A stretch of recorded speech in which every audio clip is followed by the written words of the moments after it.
Subhanallah walhamdulillah la ilaha illallah Subhanallah walhamdulillah la ilaha illallah la ilaha illallah la ilaha illallah Nubi mamari nuri pujul jagat korone o jala Nubi amari nurer pujul jagat korone o jala roz hashor korbe tini ummater faisala Subhanallah alhamdulillah la ilaha illallah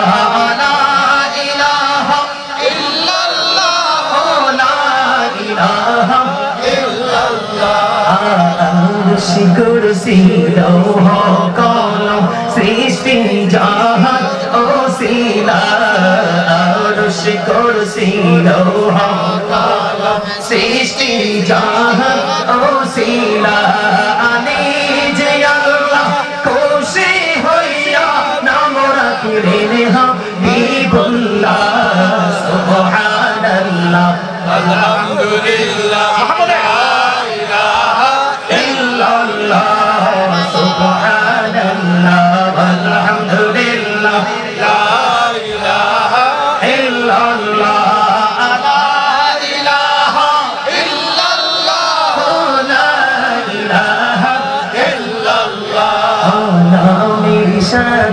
নামি সাইয়া জানে আল্লাহ পাঠাইলা নামের সাথে নামি সাইয়া জানে আল্লাহ পাঠাইলা আনে যে আল্লাহ দোস্ত বলে তাহার প্রেমে মজিলা সুবহানাল্লাহ আলহামদুলিল্লাহ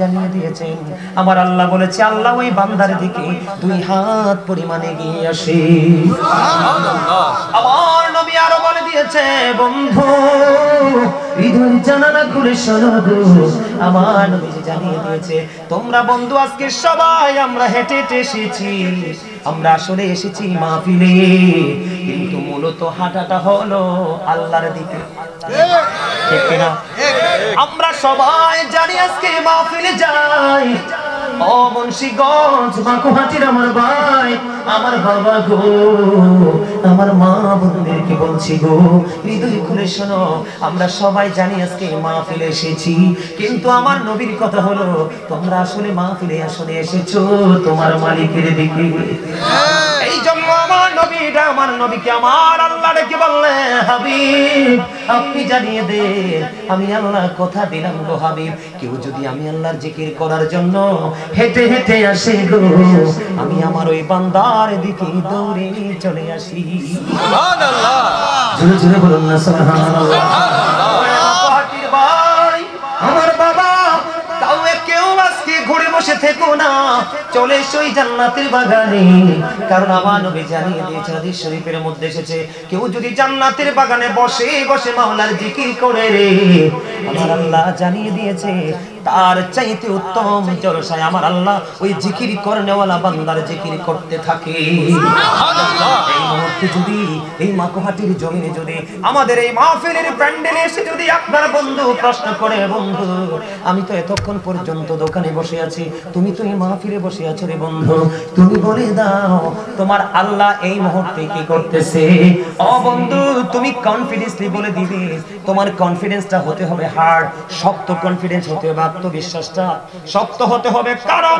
নবীজি বলে দিয়েছেন তুমি তোমার আল্লাহকে যেমন মনে করো তোমার আল্লাহ ঠিক তোমার কাছে তেমন যেমন আমি আপনাদেরকে আজকে এই মাকুহাটির সব মানুষকে সাক্ষী রেখে বলে যাই আমি যখন ছোট্ট ছিলাম রে, আমার ছোট্ট থেকে স্বপ্ন একটাই ছিল যে আমি একদিন অনেক বড় আলোচক হব, আমি একদিন অনেক বড় একজন স্কলার হব, একজন আলোচক হব, সবার পছন্দের আলোচক হব।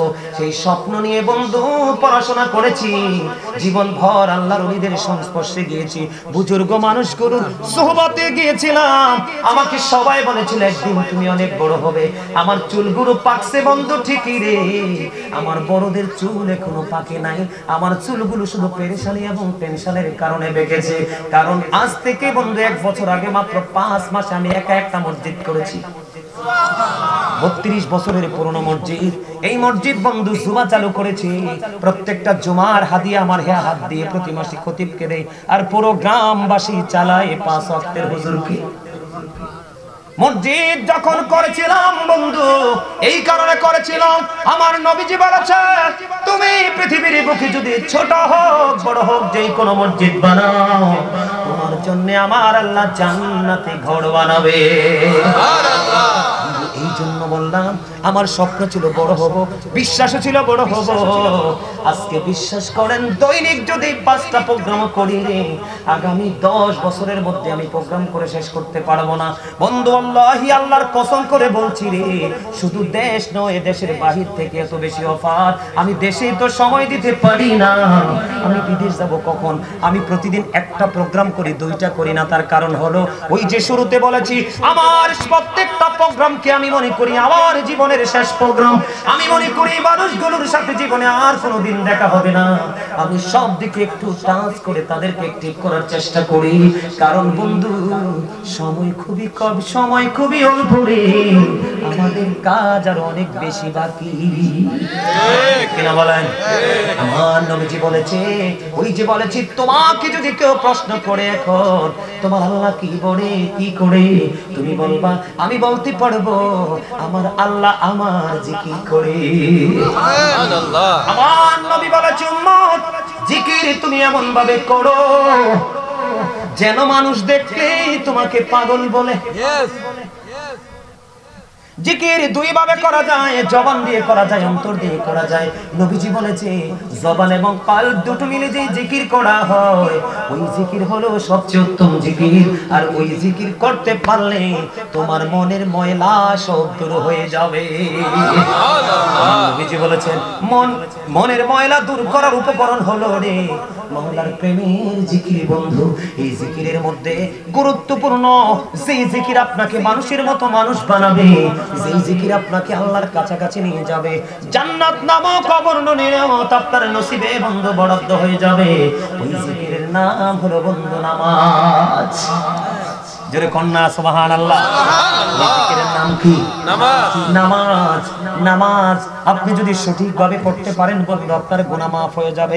এই পৃথিবীর বুকে কোন মানুষ যদি বলে হুজুর আমি 1000 চেষ্টা করলাম ভালো হতে পারলাম না, আমি আজকে আপনাদেরকে বলে যাব বেশি না মাত্র 40 দিন। কতদিন? 40 দিন যদি আপনি একটানা নামাজ পড়তে পারেন, জীবনে কোনোদিন আপনার মনের মধ্যে নোংরামি আসতে পারবে না। নোংরামি দেখলে অটোই আপনার চোখগুলো নিচু হয়ে যাবে। জীবনটা যদি চোখগুলোকে নিচু করে যদি জীবনের শুরু থেকে কবর পর্যন্ত যেতে পারেন, আমার নবীজি বলে দিয়েছে যে পৃথিবীতে চক্ষুগুলোকে নিম্নগামী করে চলতে পারবা গো, আমি নবী তার জান্নাতের জিম্মাদার হয়ে যাব। আপনার জীবনে ভালো মানুষ হওয়ার জন্য সবচেয়ে বড় হাতিয়ার হলো নামাজ। সূরা আনকাবুতের মধ্যে আমার আল্লাহ বলে দিয়েছেন ইন্নাস সালাতা তানহা আনিল ফাহশাই ওয়াল মুনকার, নামাজ মানুষকে খারাপ কাজ থেকে ফাহিশা কাজ থেকে বাঁচিয়ে রাখে। এবার যদি আমি হাদিস শরীফের দিকে একটু নজর দেই, আমার নবীজি বলেছেন আসসালাতুল খামস ওয়াল জুমআতু ইলাল জুমআ ওয়া রমাদানু ইলা রমাদান মুকাফফিরাতুল লিমা বাইনাহুন্না ইযা তুনিবাতিল কাবাইর। আমার নবীজি বলেছে এদিকে তাকান, আসসালাতুল খামস 5 ওয়াক্ত নামাজ, এইটা হলো ফজর, এইটা হলো জোহর, গ্যাপ আসেনি? এইটা হলো জোহর আর এটা হলো আসর, গ্যাপ আসেনি? এটা হলো জোহর, এটা হলো আসর, গ্যাপ আসেনি? আসরের পরে মাগরিব, গ্যাপ আসেনি? মাগরিবের পরে ঈশা, বড় গ্যাপ আছে না নাই? আমার নবীজি বলেছেন বন্ধু কত মজার খবর। ও মুন্সিগঞ্জ মাকুয়াটির আমার ভাই বাবা গো, আমার মা বোনদেরকে বলবো গো, মনটা দিয়ে শোনো আমি গুনাহগার কি বলতে চাই। আমার নবীজি বলেছেন তুমি যদি 5 ওয়াক্ত নামাজ পড়তে পারো, এই 5 ওয়াক্ত নামাজের গ্যাপের গুনার কাফারা হয়ে যাবে। এক জুমা থেকে আরেকটা জুমা একটা গ্যাপ আছে, দুই দিকের জুমা যদি সঠিকভাবে পড়তে পারো তোমার একটি সপ্তাহের গুনাহ মাফ হয়ে যাবে। আমার নবীজি বলেছে অল জুমাতু ইলাল জুমআ ওয়া রমাদানু ইলা রমাদান, এক রমজান থেকে আরেক রমজানে একটা গ্যাপ আছে না নাই? আছে। 305 দিন অথবা 6 দিনের গ্যাপ আছে বন্ধু। দুই দিকে রোজায় 60 দিন অথবা 60 দিন চলে যাবে যদি একটা 29 যায়, ঠিক না ভাই? তুমি 305 দিন পাইবা, 305 দিনের গুনার কাফারা হয়ে যাবে রে ওই দুই দিকের রোজার কারণে। তবে শর্ত হলো মুকাফফিরাতুল লিমা বাইনাহুন্না ইদা তারিবাতিল কাবাইর, শর্ত হলো কবিরা গুনাহ করা যাবে না, কবিরা গুনাহ থেকে বেঁচে থাকতে হবে। আমার আল্লাহ বলেছে, আমার আল্লাহ বলেছেন নামাজ তোমাকে সকল খারাপ কাজ থেকে বাঁচায় রাখবে। আমার নবীজি বলেছে নামাজ তোমার জীবনের গুনাহ থেকে তোমাকে মুক্ত করে দিবে। তাহলে কোরআনের মাহফিল, কোরআনের মাহফিল, কোরআনের মাহফিল, এটা কি পরিপূর্ণ মাহফিল নেই? কথা বলেন না কেন? আরো জোরে বলেন। নামাজের খবর পাইলাম কোরআন থেকে, আর গুনাহ মাফের নির্ভরযোগ্য তথ্য পাইলাম হাদিস থেকে। তাহলে পড়ার সময় বলতে হবে কোরআন এবং হাদিসের মাহফিল। কথা কন না কেন? কথা কন না কেন? শুধু কোরআনের তাফসীর হয়, হাদিসের কি তাফসীর হয় না? কথা বলেন না কেন? ব্যাখ্যা বিশ্লেষণ হয় না? তাহলে তুমি কেন বলো না একটু চিন্তা করে কথা বলবা, তোমার চিন্তায় যেন কোনো ত্রুটি না থাকে। বন্ধু আমার নবীজি জানিয়ে দিয়েছেন, আরো সহজ করে দেই রে, আমার নবীজি জানিয়ে দিয়েছেন তোমার বাড়ির আঙিনায় যদি কোনো পুকুর থাকে, খাল থাকে, নদী থাকে, নবীজি বলে দিয়েছেন কোনো জলাশয় যদি থাকে, ওইটার মধ্যে যদি তুমি দৈনিক 5 বার যদি তুমি গোসল করো, তোমার শরীরে কোনো ময়লা থাকবে না। কথা বলে না? ময়লা থাকবে না, ময়লা থাকবে না। আমার নবীজি জানিয়ে দিয়েছে তুমি যদি 5 ওয়াক্ত নামাজ সঠিকভাবে পড়ো তাহলে তেমনি তোমার আমল নামায়ও কোনো গুনাহ থাকবে না। তবে রহস্যজনক একটা আমল হলো জুমার নামাজ। ঠিক। এখনকার ছেলেরা যেভাবে জুমার নামাজ পড়ে, নামাজ দিয়ে আল্লাহ পাবে না। জুমার দিনে তুমি নামাজ পড়ার নিয়মটা কেমন তোমরা জেনে নাও। সব দিনের চাইতে উত্তম রূপে গোসল করতে হবে, সবচেয়ে দামি পাঞ্জাবি গায়ে লাগাতে হবে, সবচেয়ে দামি বা কম দামি হোক আতর লাগাবা, আতর লাগাইয়া সবার আগে তুমি মসজিদে চলে যাবে, সামনের কাতারে বসবে, তোমার আমল নামায় দেওয়া হবে ওট সাদকার সওয়াব। তুমি নামাজে বসে রইলা, সকল আমল সম্পূর্ণ করে, সকল আমল সম্পূর্ণ করে মসজিদ থেকে নবীজি বলেছেন সবার আগে তুমি মসজিদে চলে আসো এবং সবার পরে তুমি মসজিদ থেকে বের হয়ে যাও। আমার নবীজি জানিয়ে দিয়েছে তুমি বাড়ি যখন রওনা দিবা গাড়ি দিয়ে যাইও না, যদি শক্তি থাকে হেঁটে হেঁটে যাইও, তোমার প্রত্যেকটা কদমের বিনিময় 1 বছরের নফল ইবাদতের সওয়াব দেওয়া হবে। এই নামাজ পড়ো, তাহলে বন্ধু তোমার এই নামাজে, ওই নামাজ পড়ো যেই নামাজের মধ্যে আছে ভয়, ওই নামাজ পড়ো যেই নামাজের মধ্যে আছে তাকওয়া, ওই নামাজ পড়ো যেই নামাজের মধ্যে আছে দৃঢ়স্থিরতা, এই নামাজ পড়ো যেই নামাজের মধ্যে আছে প্রেম, ওই নামাজ পড়ো যেই নামাজের মাধ্যমে খোঁজো তুমি তোমার মাওলাকে। এখন যুবক আমি একটা ওয়াজ এড করে নেই, সময় নাই আমি ছেড়ে দিব। যুবক তোমরা জিন্স প্যান্ট পরো, আমার দিকে তাকাও যুবক, আল্লাহ বলেছেন লিবাসুত তাকওয়া যালিকা খায়র, সবচেয়ে উত্তম পোশাক হলো তাকওয়ার পোশাক, যেটা উপর দিয়ে থাকবে নাভি বরাবর, নিচে দিয়ে থাকবে টাকনার উপরে। বন্ধু তুমি শুধু নামাজ পড়লে চলবে না, শরীয়তের যে কন্ডিশন মেনে পোশাক পরতে হবে, শরীয়তের কন্ডিশন মেনে পবিত্রতা অর্জন করতে হবে, মানসিকতাকে স্থির করতে হবে। আমার দিকে তাকাও বন্ধু, তোমার নামাজের সমস্যা, একদিকে তোমরা নামাজে ঢোকার আগে প্রস্রাব করো দাঁড়াইয়া, যেই প্রস্রাব করে পানি খরচ করো পবিত্র হতে পারো না, অনেক হাঁটাহাঁটি করবে ওই পর্যন্ত, যেই পর্যন্ত না তোমার প্রস্রাবটা একটা ফোঁটা ফোঁটা করে ঝরে। পুরুষের প্রস্রাব সহজে থামে না, একটু একটু করে হেঁটে দেখবার একটা ফোঁটা চলে এসছে, এটা ইট বা পাথর বা বন্ধু তুমি টিস্যু নিবা, তুমি এটাকে আইডেন্টিফাই করতে পারবা। সবচেয়ে বড় মজার খবর, তুমি সবচেয়ে বড় জঘন্য খবর, তুমি পোশাকটা উপর দিয়ে নাভির নিচে পড়লা, নিচে দিয়ে টাকনু নিচে পড়লা, নামাজ পড়লা, নামাজ হবে না। হাদিস শরীফের মধ্যে এসেছে আমার নবী মসজিদের মধ্যে অবস্থান করতেছে, হঠাৎ করে একজন লোক এসে নামাজের নিয়ত বাঁধলেন। নবীজি বললেন তুমি ওযু করে আসো। ওযু করে এসে তিনি আবার নিয়ত বাঁধলেন। নবীজি বললেন তুমি ওযু করে আসো। আবার তিনি ওযু করতে গেলেন। নবীজি বললেন তুমি ওযু করে আসো। তিনবার বলার পরে এবার নবীজিকে প্রশ্ন করা হলো, ইয়া রাসূলুল্লাহ, নবী গো বারবার কেন বলতেছেন ওযু করার জন্য? আমার নবীজি বললেন চাইয়া দেখো তার পোশাকটা টাকনুর নিচে চলেছে। এই কন্ডিশনে পোশাক দিয়ে যদি নামাজ পড়ে রে, কিয়ামত পর্যন্ত নামাজ পড়তে পারবে আল্লাহ মিলবে না। কারণ এইভাবে পোশাক পরা শরীয়তের বিধানে মানা। এইভাবে পোশাক পরা নাভির উপরে এবং নাভি বরাবর অথবা নাভির উপরে টাকনুর উপরে পোশাক পরা ইমানদার পুরুষের জন্য ফরজ। বন্ধুরে আমার লুঙ্গি বলেন, প্যান্ট বলেন, পায়জামা বলেন, ট্রাউজার বলেন, যেটাই বলেন নাভির উপরে রাখবেন অথবা টাকনুর উপরে, এই দুইভাবে রাখা আপনার আমার জন্য ফরজ। জোরে জোরে কন্যা সুবহানাল্লাহ। যুবক আমি বলা যায় টকটকে লাল শার্ট, টকটকে লাল গেঞ্জি, টকটকে লাল পাঞ্জাবি পরো না। এটা জুমার দিনে দেখছি অনেক যুবকেরা টকটকে লাল জামা পরে যায়। আমার নবীকে এক ব্যক্তি টকটকে লাল জামা পরা দুইটা জামা পরা সে নবীকে সালাম দিলেন। আমার নবীজি তার সালামের জবাব দেয় নাই। নবী কেন গো? কারণ সে যেই পোশাক পরেছে এটা মাকরুহ তাহরিমি, এটা হারামের অন্তর্ভুক্ত। জোরে জোরে কন্যা নাউজুবিল্লাহ, আর জোরে কন্যা নাউজুবিল্লাহ। বন্ধু শুধু তাই নয়, আপনি যদি সব কিছু মিলিয়ে নামাজ পড়তে পারেন, আমি আপনাদেরকে বলবো পায়জামা পাঞ্জাবি পরে মসজিদে যাবেন। আমার দিকে তাকান, হযরত আবু যর রাদিয়াল্লাহু তাআলা থেকে হাদিস বর্ণিত, আমার নবী আপনার নবী যখন আমি কুমিল্লা থেকে ঢাকার উদ্দেশ্যে যখন আমি হাইওয়ে রোড উঠলাম, ও বন্ধু 1/1 রোডের মাঝখানে গাছ আছে না? আপনারা দেখবেন এখন যেখানেই যাবেন ধীরে ধীরে গাছের পাতা ঝরতে থাকবে।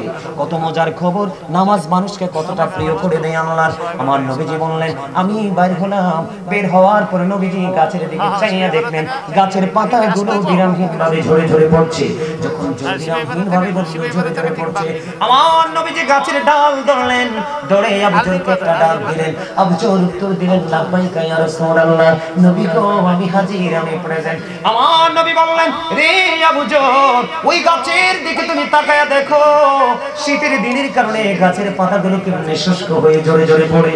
শীতের দিনের গাছের পাতাগুলো যেমনি ঝরে ঝরে পড়ে রে, ঠিক তেমনি আল্লাহর বান্দাগুলো যখন নামাজ নামক জিকিরের মাধ্যমে যখন আল্লাহর কুদরতি কদমে সিজদা লাগায়া দিবে, ওই শীতের দিনের গাছের পাতার মতো গুনাহ ঝরতে থাকবে।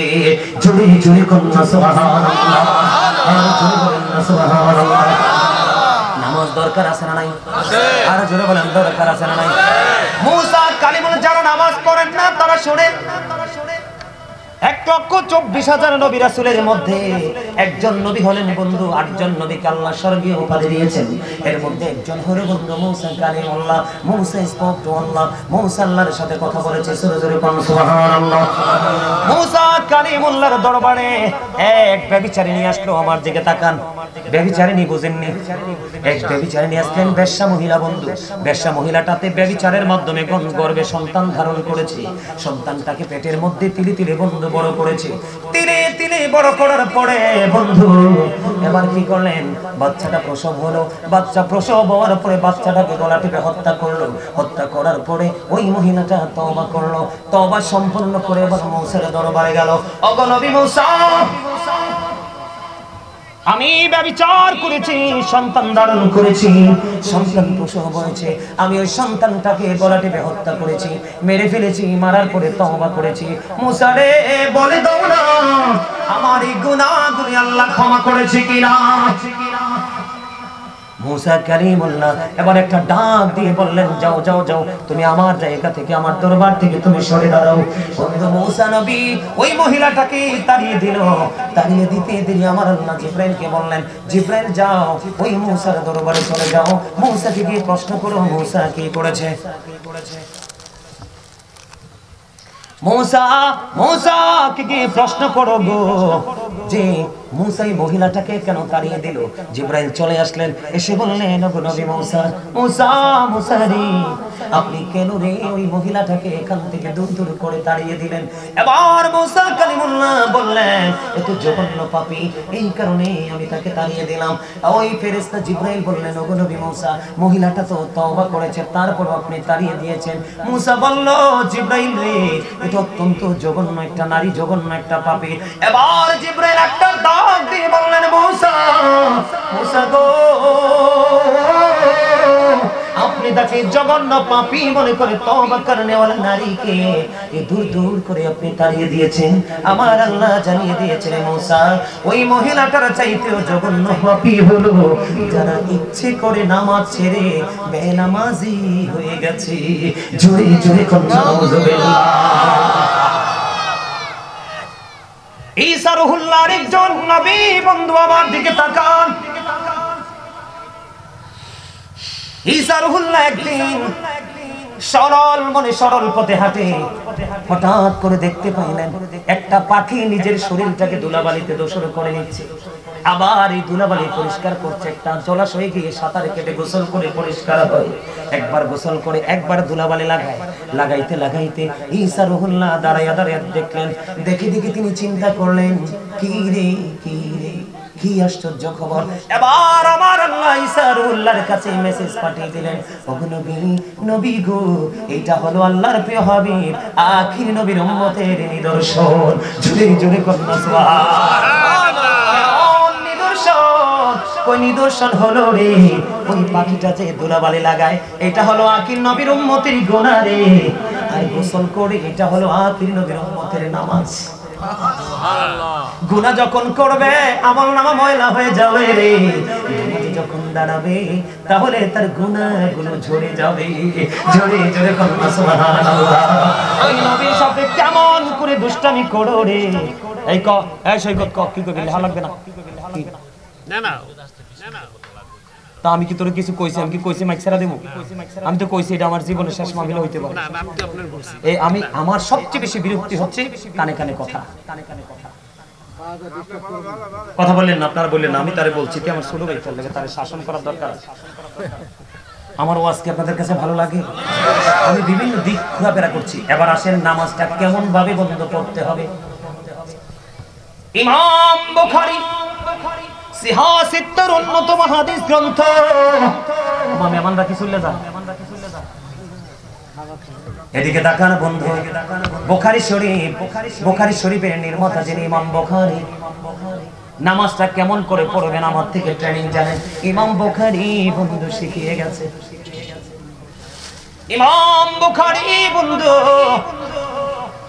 নামাজ যখন দাঁড়ালেন, ভেঙ্গুল পোকা চিনেননি?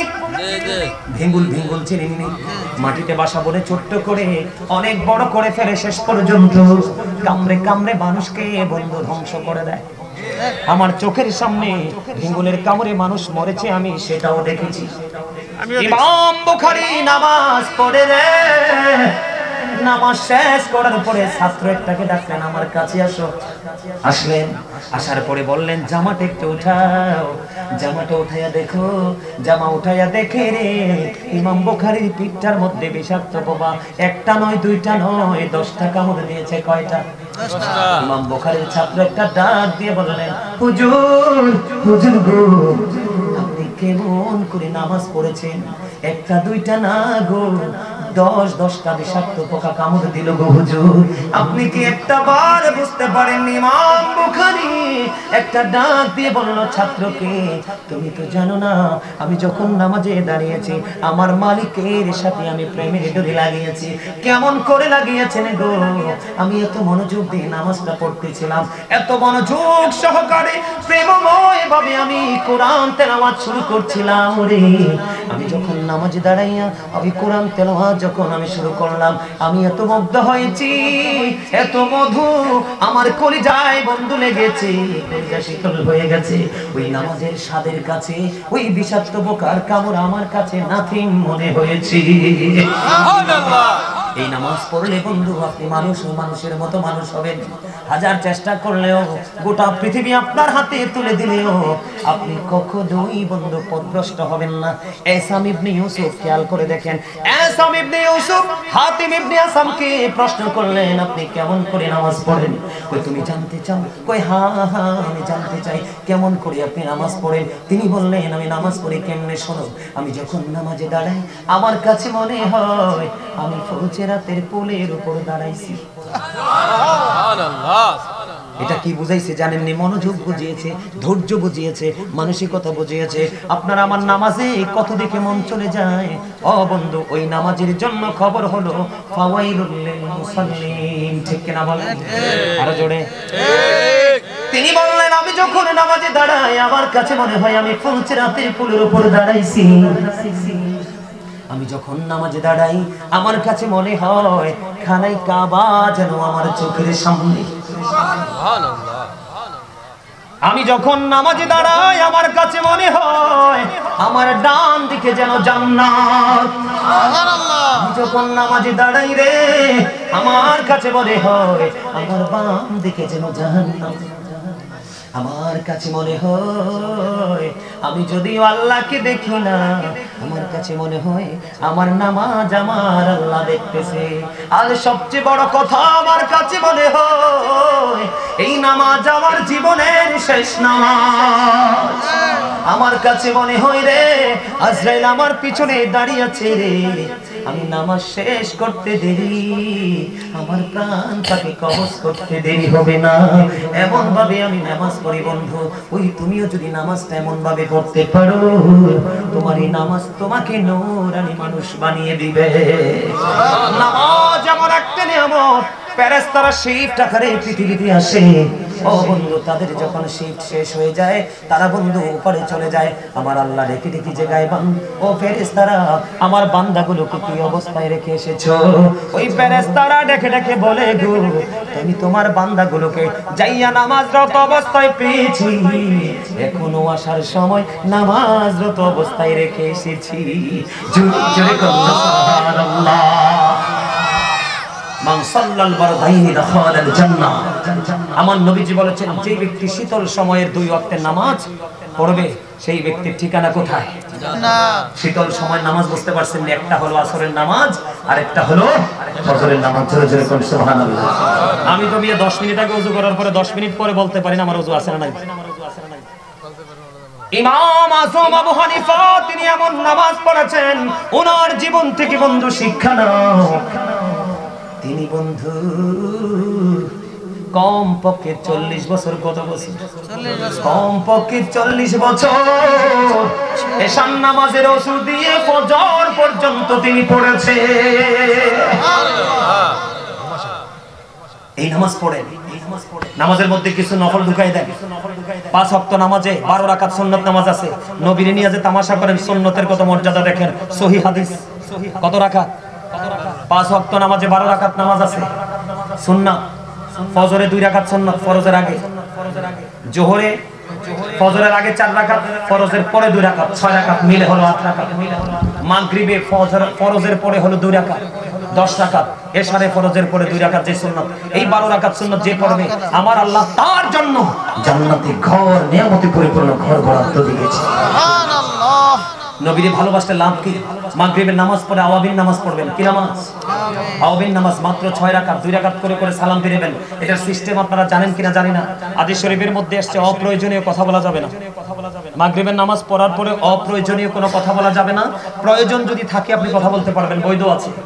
আর যদি প্রয়োজন না হয় অপ্রয়োজনীয় কথা বলবেন না, আপনি সোজা চলে যাবেন কোথায়? সালাতুল আওয়াবিন পড়তে। নবীজি জানিয়ে দিয়েছেন, যদি তুমি 6 রাকাত নামাজ একদিনে আদবের সাথে পড়তে পারো, আমার রাসূল জানিয়ে দিয়েছে তোমার একদিনের আওয়াবিন পড়ার কারণে 12 বছরের নফল ইবাদতের সওয়াব তোমার আমলনামায় ঢুকবে। নবীরে বাদ দিয়ে তুমি নেতা হতে চাও না, মনে রাখবেন হিংসুক কখনো নেতা হতে পারে না। হিংসা শুধু দুঃখ কষ্ট যন্ত্রণা বাড়ায়, আর ভালোবাসা শুধু শক্ত প্রাচীর ভেঙে গুড়িয়ে স্বর্গের দিকে এগিয়ে নিয়ে যায়। সুবহানাল্লাহ। আরো জোরে বলেন না সুবহানাল্লাহ। খবর মজার কিনা? নামাজ এখন আমার দেশে মা বোনেরা বেপরদা, যেমন ছেলেরা যেমন বেপরদা চলে, আছে না নাই? পোশাক পরার পরেও তার লজ্জাস্থান দেখা যায়, আছে না নাই? এখন এরকম কিন্তু মা বোনেরাও আছে, আছে না নাই? আর জোরে বলেন না, আছে না নাই? বন্ধুরে আমার দিকে তাকান, সমান অধিকার কর, সমান অধিকার লই ওয়াজ করলে 2 ঘন্টা লাগবে, ঠিক না? কর আরো জোরে এদিক তাকান, আল্লাহ নারীদের পর্দা সম্পর্কে কি বলেছেন? আকারনা ফি বুয়ুতিকুন্না ওয়ালা তাবাররাজনা তাবাররুজাল জাহিলিয়াতিল উলা।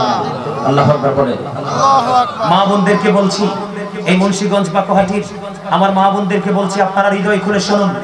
আমার আল্লাহ বলে দিয়েছেন, তোমরা ওই জাহিলি যুগের নারীদের মতো তোমরা তোমাদের রূপ অন্য বেগানা পুরুষকে দেখাইয়েন। বলেছে কে? আল্লাহ। রূপ কি বেগানা পুরুষকে দেখানো যাবে? আরো জোরে বলেন। উম্মে মাকতুমের পুত্র আব্দুল্লাহ আসতেছে নবীজির দরবারে। কার দরবারে? নবীজির দরবারে। আরো জোরে কোন? নবীজির দরবারে। আরো জোরে। নবীজির দরবারে। নবীজির দরবারে আসতেছে। ওখানে নারী ছিল, নবীজি বলতেছেন আব্দুল্লাহ আসতেছে, তোমরা এখান থেকে আত্মগোপন করো। কি করো? আত্মগোপন করো। তখন ওনারা বললেন, ইয়া রাসূলুল্লাহ, আব্দুল্লাহ তো অন্ধ। নবীজি বললেন, আব্দুল্লাহ অন্ধ, তোমরা তো অন্ধ। তাইলে তাদের পর্দাটা কত গুরুত্বপূর্ণ খেয়াল করছেন? আপনি জাহিলি যুগের নারীদের মতো কি করতে পারবেন না? আপনার রূপটাকে বেগানা পুরুষকে দেখাইতে পারবেন না। আপনাকে কি করতে হবে? পর্দা করতে হবে। বলেছে কে? আল্লাহ। পুরুষের পর্দা, আমার দিকে তাকান, একটু আগে বলেছি পুরুষের পর্দা হলো উপর দিয়া যেটাই পরে নাভি বরাবর থাকবে, নিচে দিয়া টাকনোর উপরে থাকবে, এটা হলো পুরুষের পর্দা। কিসের পর্দা? আর নারীদের পর্দা হলো মাথা থেকে পা পর্যন্ত ঢাকা রাখতে হবে। এখন কিন্তু আমাদের দেশে কমার্শিয়াল বক্তা আছে, বক্তা কয় মুখ বলে দেখানো যাবে। আরে ভাই, আমুক চাইয়ে তো ছেলেরা মেয়েদের পিছন ছুটে, কথা কয় না কেন? বল কইছি না, হাত পা চাইয়া কি দৌড়ায় কেউ? কথা বলেন, দৌড়ায় কেউ? মন গড়া ফতোয়া দেওয়া যাবে না। মনে রাখতে হবে, কিয়ামতের পূর্বক্ষণে পৃথিবীতে সবচেয়ে নিকৃষ্ট মানুষ হবে আলেমরা। কারা? আলেমরা। এই আরে ভাই, আমি সোজা করে কইছি। আমার রাসূল বলে যে কিয়ামতের পূর্বক্ষণে পৃথিবীতে সবচেয়ে নিকৃষ্ট মানুষ হবে কারা? আলেমরা। ওই যারা নবীর দুশমন, আকীদা ঠিক নাই, ভুলভাল ফতোয়া দিবে, সব কিছু ছোট করে দিবে। দেখবেন আমরা লম্বা করি, এটা করো ওটা করো, এরা কিন্তু ছোট করে দেয়, শর্ট করে দেয়। ইসলামে কোনো শর্ট নাই মিয়া। আমার নবী এবং ইমামুল মুরসালিন রাহমাতাল লিল আলামিন, আল্লাহর প্রিয় হাবিব হাবিবুল্লাহ, নামাজে দাঁড়াইলে পা মোবারক কইলা লহ মোবারক বের হইছে। আর তুমি কত বড় বুজুর্গ হইছো, তুমি ডিজিটাল হইছো। খালি যাও, হাতুড়ি একটা বানায় রাখছে আল্লাহ। হাদিসে আসছে, হাতুড়িটা যদি সারা পৃথিবীর মানুষ জিন মিল্লা চেষ্টা করে 1 সেকেন্ডের জন্য জমিন থেকে উঠাইতে পারবে না। এই হাতুড়ি দিয়ে কন্টিনিউ পিটা খাইবা। বাঁচারও সুযোগ নাই, মরারও সুযোগ নাই, পালানোরও সুযোগ নাই। আমার দিকে তাকান, তাহলে নবীজি বলছে আব্দুল্লাহ আসতেছে। আব্দুল্লাহ কিন্তু অন্ধ ছিল, হাদিস শরীফ। তো মহিলারা বলছে 2 জন ছিল, হাদিস শরীফের মধ্যে আসছে, নামটি বলে গেছে। হ্যাঁ হ্যাঁ হ্যাঁ, মাইমুনা, হ্যাঁ উম্মে সালমা এবং মাইমুনা 2 জন ছিলেন, রাইট, 2 জন ছিলেন। তখন তারা বলছিলেন, ইয়া রাসূলুল্লাহ, আলেম থাকলে কি সুবিধা দেখছেন? আমাকে কিন্তু মনে করাই দিছে। আলহামদুলিল্লাহ বলেন, আর জোরে বলেন না আলহামদুলিল্লাহ। তখন তারা বললেন, নবী গো, আব্দুল্লাহ তো অন্ধ। নবী কয়, আব্দুল্লাহ অন্ধ, কিন্তু তোমরা তো অন্ধ। তার মানে কি, কোন মা বোনেরা কানা পুরুষের দিকেও তাকাইতে? এখন কিন্তু মেয়েরা কিন্তু ফুংরা আছে, জামাই তৌফিক নাই, সুপারির ডাল দিয়ে বেড়া দিছে। নইবাড়ির সলিমউদ্দিনের মাইয়ার জামাই আইছে নতুন, মানে হেবিডিরে জামাই কইছে পর্দায় থাও, হেবিডিটা মানতে রাজি না, হেবিডি সুপারি গাছ ফাঁক দিয়ে ছাইয়া ফেলছে। কথা কন না কেন?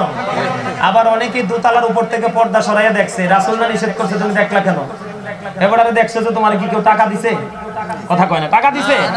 তোমার কেউ টাকা দেয় না, তুমি তাকাইছো কেন? নাউজুবিল্লাহ বলেন, আরো জোরে। মনে রাখবেন, নারীরা বেপরদাশীল হওয়ার পিছনের কারণটা পুরুষ। যেতে সুন্দর বউ পায়, ওমা এতে মাটি পাড়া দেয় না, আমার বন্ধুর বউ কালা, এতে এটার ইদ্যা গরুর মতো লয়ে বাজারে ছুটে। আর দেখতে দেখতে দেখতে দেখতে দেখতে দেখতে 40টার উপরে যদি বেগানা পুরুষ দেখে, এটা শেষ, দায়ুস। নাউজুবিল্লাহ বলেন, আর বলেন না, আছে না নাই? এখন আমাদের দেশের বউরা ম্যাক্সিমাম বউয়ে ননদের জামাই এবং দেবর দুটোর সাথে অনেক প্রেম থাকে, আছে না নাই? আমার নবীজিকে যখন দেবর সম্পর্কে প্রশ্ন করা হলো, নবীজি বলেছেন, একটা নারী তার দেবরের সাথে দেখা করার চাইতে তার জন্য মৃত্যুটা অনেক উত্তম, অনেক বেটার। তাহলে আবার বুঝেন পর্দাটা কত গুরুত্বপূর্ণ। আমি কিন্তু আমার ফুল ফ্যামিলির মার্কেট কিন্তু আমি করি, আমার ফ্যামিলির কেউ কিন্তু বাজার করার জন্য মার্কেট করার জন্য জুতা থেকে ধরে সবকিছু আমি কিনি। আমি মার্কেটে গেলে দেখি সব মহিলাদের, কার? সব মহিলাদের।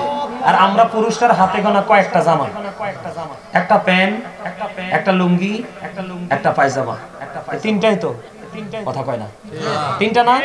আর যদি উপরের দিকে তাকাই, একটা গেঞ্জি, একটা শার্ট, একটা পাঞ্জাবি, একটা ফতুয়া, এই তো, আর তো কিছু নাই। 4-3-7টা হইছে, কয়টা? এই 7টা গনা আমরা সারা মার্কেট তারা। এরপরেও মার্কেটে গেলে ছেলেরা ফ্যান লইয়া টানাটানি করে, ম্যাক্সিমাম মেয়েরা দেখবেন প্যান পরে হাঁটে। কি সব্বরে ভাই। এরপরে আমরা ছেলেরা গেঞ্জি পরি, তুমি তো গেঞ্জি পরবে না, তুমি তো ফুলের মতো। নবীজি বলেছেন নারীরা হলো কি? গোপনীয় জীব। নারীরা কি? গোপনীয় জীব। তারা যখন গোপনীয়তা থেকে বের হয়ে আসে তখন তাদেরকে দেখলে, হাদিস শরীফের মধ্যে আছে, শয়তান তাদেরকে দেখলে উকি ঝুঁকি দেয়। নাউজুবিল্লাহ বলেন না? আরো জোরে বলেন নাউজুবিল্লাহ। নারীদের পর্দা কি? ফরজ। মাথা থেকে পা পর্যন্ত ঢেকে রাখতে হবে, বিশেষ কারণে হাতের তালু, পায়ের তালু। কোনো বিশেষ জরুরি কারণ হইলে, যেমন হজে যাইতে হবে, মুখমণ্ডলটা লাগবে, এই ক্ষেত্রে তিনি এটা করে ছবি তুলে আবার মুখটাকে ঢেকে ফেলতে হবে, ঠিক কিনা বলেন? আরো জোরে। নারীরা এদিক তাকান, যেই নারীরা পুরুষের পোশাক পরে এবং পুরুষের মতো চলাফেরা করে, পর্দাকে ওভারটেক